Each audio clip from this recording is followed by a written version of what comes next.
Communities in Borno State are starting to see signs of recovery and hope in the aftermath of the devastating floods.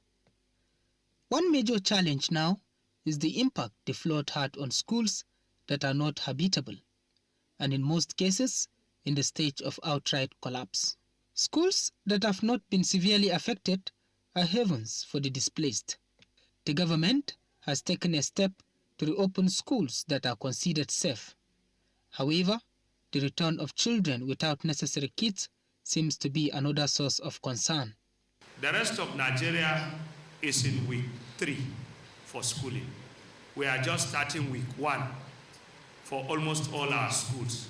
And some of our schools will start witnessing week 1 in the next 2 weeks to come, because there are like 5 or 6 schools that have not dried, that we are waiting for the soil to dry to see what effect it has in our buildings. Then there are other schools that still have victims. We are trying to move them to camps because the government is now trying to adopt camp measure.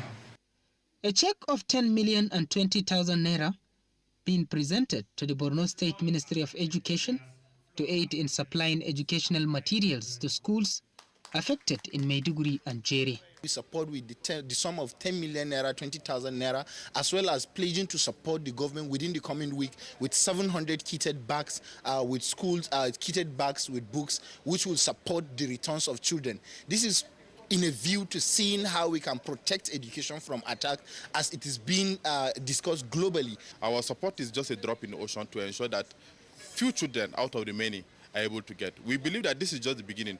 More partners are coming in to support.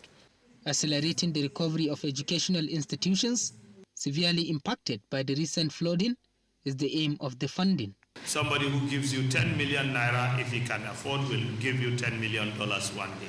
This amount can provide uniform for approximately 700 students. Uniforms with shoes and socks. The government says ensuring that children can continue their education despite the challenges posed by the floods is what it is also targeting. The major challenge now is the about 800,000 out of school and street children wandering. In Maiduguri for News Central, Umaru Kirawa.